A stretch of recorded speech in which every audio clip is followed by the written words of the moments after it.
Hello guys! Hello! Para daw sa lahat ng mga Scorpio. Thank you sa lahat ng mga nanonood na Scorpio. I hope na makuha mo yung energy, makuha nyo yung gabay dito. Thank you guys sa lahat talaga na nanonood dito sa aking channel. So tingnan natin yung weekly tarot reading mo from March 3, 2025. Para to sa lahat ng Scorpio. Okay, solitude. Tingnan natin sa second deck.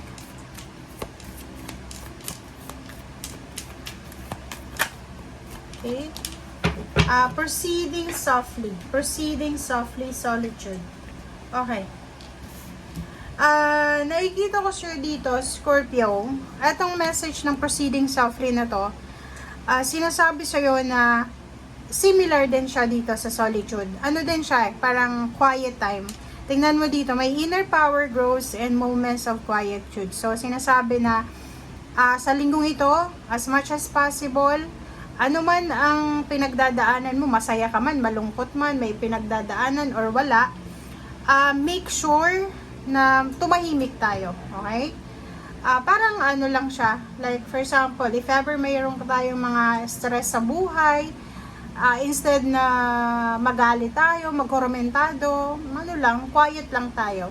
So, dito sinasabi na napaka-importante sa linggong ito, yung pagpapahinga. Okay? Take care of your body, physical health, mental health, quiet time diba? Parang ang ingay ng isip mo yung isip mo left and right yung ginagawa niya, diba? Takbo dito, takbo doon ang isip mo. So, dito sinasabi na kailangan mong maging at peace, okay?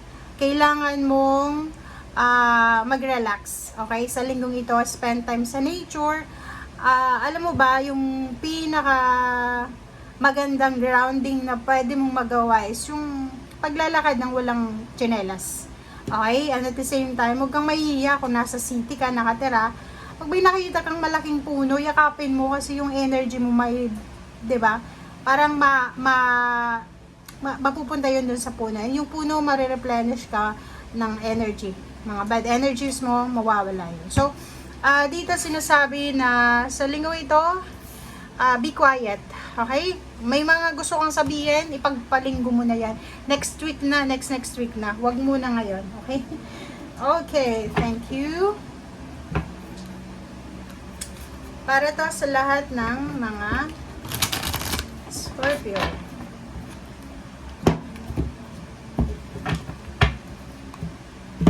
Ay, Scorpio, first card natin is Two of Swords. O, 'di ba? Doon sa mga Scorpio na sigurado, marami kayong mga pinag-iisipan, iniisip na gawin. O yung alam mo, parang hindi ka masyadong convinced sa kung ano yung gagawin mo. Tama naman to. 'Di ba? Yung parang confused ka. May confusion ka. Nagpo-procrastinate ka, parang ganon, pabago-bago yung isip mo. Kung pabago-bago yung isip mo, huwag ka munang mag-decision. I-delay mo muna, ihang mo muna. Okay? Next card is Ace of Cups. Wow! Ang lingaw ito, Scorpio, ay posibleng masaya din para sa inyo. Kasi itong Ace of Cups is all about unexpected or expected celebration, happiness, emotional offer, friendship, kausap, parang gano'n. So, this week, nakikita ko sa'yo na anumang pinagdadaanan mo sa buhay ay posibleng makakatanggap ka ng damay. Pagdamay galing sa ibang tao, or makakatanggap ka ng parang solitude. Peace and harmony ba? Okay? Diba? Tingnan mo, Diba? Kasasabi ko lang sa'yo, nakikita ko sure dito, paki-comment sa comment section, Scorpio. Ikaw ba ay may asawa, may live-in partner, single? Kasi may isang tao dito na posibleng ino-offeran kanya ng relationship. It's either love relationship to And nakikita ko hindi ka masyadong makapag-isip or hindi ka pa sigurado.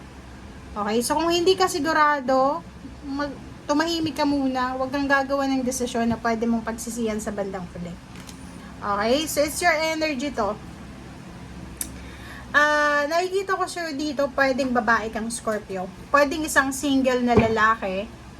ang nag-o-offer sa'yo ng relationship or ng love life. Paki-comment sa comment section if you're resonated. Or pwedeng nag-o-offer sa'yo ng kasal. Okay? Pwedeng may nag-o-offer sa'yo ng kasal. Or pwedeng may nag-o-offer sa'yo ng kontrata. Like additional offering para sa kontrata. Wow. And moving forward, nakikita ko sa'yo na maganda yung takbo ng linggo mo sa linggong ito. Okay? Nakafocus ka sa future mo eh. Parang you're moving out from stressful environment, relationship, emotion, parang ganon. And nakikita ko sa'yo dito na gusto mo ng freedom eh. Parang, yun. Ang hirap na ito. Nakuha ko na tong energy mo few months ago or few weeks ago. Kasi parang may asawa ka, or pwedeng live-in partner, boyfriend, girlfriend. Gusto mo nang makaalis sa sitwasyon niya. Diba? Yung sa surroundings niya. Medyo nasasakal ka na.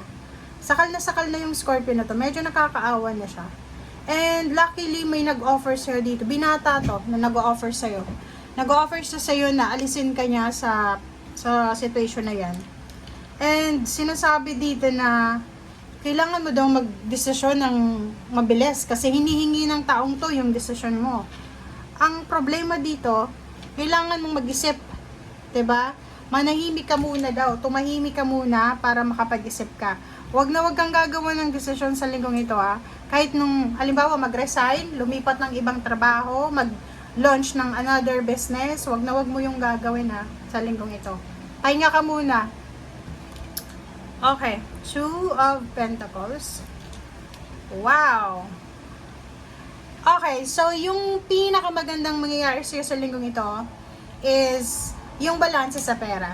Sinasabi sa'yo dito na sa linggong ito, posibleng yun, may mag-offer sa'yo ng isang trabaho, isang business, isang source of income, source of financial, na pwedeng makatulong sa'yo para maging balanse yung pera mo. Okay? Like for example, okay? Like for example,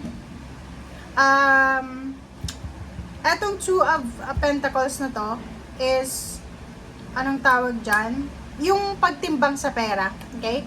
So, this week, sinasabi na posibleng kayo ay magkakaroon ng pagkakataon para mabalanse yung pera nyo. Ibig sabihin, dito sa barahang to, meron dito na posibilidad na like yung trabaho ito ay siya yung maging source ng financial abundance nyo, and at the same time siya yung magiging source para maging maayos yung takbo ng financial mo. Makakaipon ka ng pera, parang ganun. Okay?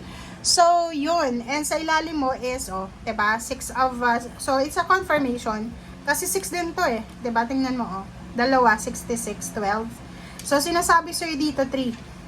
Sinasabi sa'yo na pwedeng trabaho, pwedeng business, pwedeng relationship, magiging useful yung linggong ito para sa'yo. So, yun guys, yun ang nakikita ko. Maraming salamat. Bye!